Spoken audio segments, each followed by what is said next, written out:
ಅದೊಂದು ಬೃಹತ್ ಜಾಲ. ನಮ್ಮಲ್ಲಿ ಹಣ ಇನ್ವೆಸ್ಟ್ ಮಾಡಿದ್ರೆ ಡಬಲ್ ಪ್ರಾಫಿಟ್ ಕೊಡ್ತೀವಿ ಅಂತ ಗಾಳ ಹಾಕ್ತಿದ್ರು. ಅವರು ಹಾಕಿದ ಗಾಳಕ್ಕೆ ಸಿಲುಕಿದ ವ್ಯಕ್ತಿಯೊಬ್ಬರು ಬರೋಬ್ಬರಿ 3 ಕೋಟಿಗೂ ಹೆಚ್ಚು ಹಣ ಕಳ್ಕೊಂಡಿದ್ರು. ಈಗ ಆ ದುಷ್ಟರು ಕೊನೆಗೂ ಖಾಕಿ ಕೈಗೆ ತಗಲಾಕೊಂಡಿದ್ದಾರೆ. ಆನ್ಲೈನ್ ಇನ್ವೆಸ್ಟ್ ಮಾಡಿಸಿ ವಂಚನೆ ಮಾಡುತ್ತಿದ್ದ ಜಾಲ ಪತ್ತೆ. 12 ಜನರು ಅರೆಸ್ಟ್. ದುಬೈನಲ್ಲಿ ಮಾಸ್ಟರ್ ಮೈಂಡ್.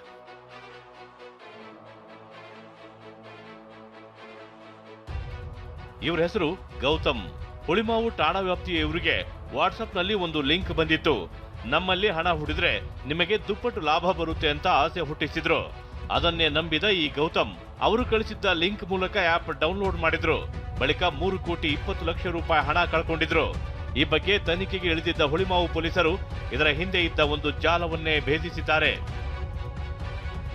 ಆಪ್ ಮುಖಾಂತರ ಅವ್ರು ಜನಗೆ ಮೋಸ ಮಾಡಿ ನಿಮಗೆ ಬೇಗ ದುಡ್ಡು ಡಬಲ್ ಆಗುತ್ತೆ, 2-3 ಸಲ ಇನ್ವೆಸ್ಟ್ಮೆಂಟ್ ರಿಟರ್ನ್ಸ್ ಕೊಟ್ಟರು. ನಂತರ ಅವರು ಎಲ್ಲ ಅವ್ರದ್ದು ಅಮೌಂಟ್ ಹೋಗಿದೆ.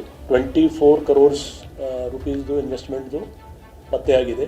240 crores ವ್ಯಾಲ್ಯೂದು ಅಕೌಂಟ್ಸಲ್ಲಿ ಫ್ರೀಸ್ ಆಗಿದೆ. ದೇಶದಲ್ಲಿ ಕೇಸಸ್ ರಿಜಿಸ್ಟರ್ ಆಗಿದೆ. ಬಟ್ ನಮ್ಮ ಪೊಲೀಸ್ ಅವರು ಇದು ಒಂದು ಗ್ಯಾಂಗ್ಗೆ ಹಿಡಿದಿದ್ದಾರೆ. ಅವರು ಗೌತಮ್ ನೀಡಿದ್ದ ದೂರಿನಂತೆ ತನಿಖೆಗೆ ಇಳಿದ ಪೊಲೀಸರು ಬೆಚ್ಚಿ ಬಿದ್ದಿದ್ದಾರೆ. NCRP ಮೂಲಕ ಅನುಮಾನಿತ ಅಕೌಂಟ್ಗಳನ್ನ ಫ್ರೀಸ್ ಮಾಡಿದ್ರು.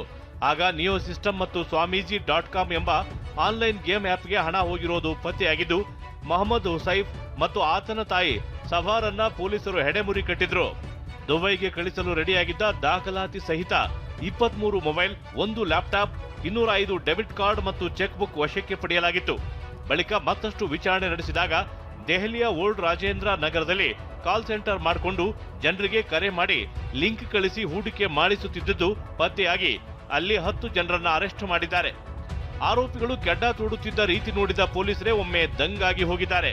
ಹುಳಿಮಾವು ಪೊಲೀಸ್ ಠಾಣೆಯ ಪೊಲೀಸರು ಒಂದು ಬೃಹತ್ ಸೈಬರ್ ಕ್ರೈಮ್ ಜಾಲವನ್ನು ಭೇದಿಸಿದ್ದಾರೆ. ಪ್ರಮುಖವಾಗಿ ಈ ಆರೋಪಿಗಳು ಮೊದಲನೇದಾಗಿ ವಾಟ್ಸಪ್, ಫೇಸ್ಬುಕ್, ಇನ್ಸ್ಟಾಗ್ರಾಮು, ಟ್ವಿಟ್ಟರ್, ಲಿಂಕ್ಡ್ಇನ್ನ ಮೂಲಕವಾಗಿ ಸಾರ್ವಜನಿಕರನ್ನ ಸಂಪರ್ಕ ಮಾಡ್ತಿದ್ರು. ಹಣವನ್ನು ಇನ್ವೆಸ್ಟ್ ಮಾಡಿ ಅಂತ ಹೇಳಿ ಒಪ್ಪಿಸ್ತಿದ್ರು. ನಂತರ ಅವರಿಗೆ ಒಂದು ಪ್ರೈವೇಟ್ ಲಿಂಕನ್ನು ಕಳಿಸಿ ನಿಯೋ ಸಿಸ್ಟಮ್ ಅನ್ನು ಆ್ಯಪನ್ನು ಅನ್ಆಥರೈಸ್ಡ್ ಆಗಿರುತ್ತೆ, ಇದು ಪ್ಲೇಸ್ಟೋರಲ್ಲಿ ಸಿಗಲ್ಲ, ಈ ಆ್ಯಪನ್ನು ಇನ್ವೆಸ್ಟ್ಮೆಂಟ್ ಮಾಡಲಿಕ್ಕೋಸ್ಕರ ಅವರ ಮೊಬೈಲ್ನಲ್ಲಿ ಇನ್ಸ್ಟಾಲ್ ಮಾಡಿಸ್ತಿದ್ರು. ಬೇರೆ ಬೇರೆ ಅಕೌಂಟ್ಗಳಿಗೆ, ವಿವಿಧ ಬ್ಯಾಂಕ್ ಅಕೌಂಟ್ಗಳಿಗೆ, ಮ್ಯೂಲ್ ಅಕೌಂಟ್ಗಳನ್ನು ಇವ್ರು ಏನು ಮಾಡಿಸ್ಕೊಂಡಿದ್ರು ಆ ಒಂದು ಅಕೌಂಟ್ಗಳಿಗೆ ಹಣವನ್ನು ಡೆಪಾಸಿಟ್ ಮಾಡಿಸ್ಕೊತಿದ್ರು. ಇನ್ವೆಸ್ಟ್ಮೆಂಟ್ ಮಾಡಲಿಕ್ಕೂ ಸಿಸ್ಟಮ್ ಆ್ಯಪ್ನಲ್ಲಿ ಇನ್ವೆಸ್ಟ್ಮೆಂಟ್ ಮಾಡಿದವರಿಗೆ ತೋರಿಸ್ತಿತ್ತು ಮತ್ತು ಲಾಭವನ್ನು ಸಹಿತ ತೋರಿಸ್ತಿತ್ತು.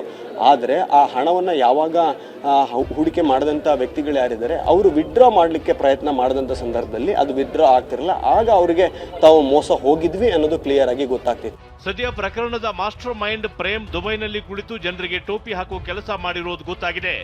9,000 ನಕಲಿ ಬ್ಯಾಂಕ್ ಅಕೌಂಟ್ಗಳ ಮೂಲಕ 100 ಕೋಟಿಗೂ ಅಧಿಕ ಹಣ ವ್ಯವಹಾರ ನಡೆದಿರುವುದು ಬಯಲಾಗಿದೆ. ಸದ್ಯ ಆರೋಪಿಗಳಿಂದ 58 mobile, 242 debit card, 7 laptop, 530 gram ಚಿನ್ನ, 4,80,500 ರೂಪಾಯಿ ನಗದು, 21 ಬ್ಯಾಂಕ್ ಪಾಸ್ಬುಕ್, 33 ಚೆಕ್ ಬುಕ್, 9 ಐಷಾರಾಮಿ watch, 1 online digital payment ring, 1 crypto currency ledger ವಶಕ್ಕೆ ಪಡೆಯಲಾಗಿದೆ. ಪ್ರಜ್ವಲ್, TV9, ಬೆಂಗಳೂರು.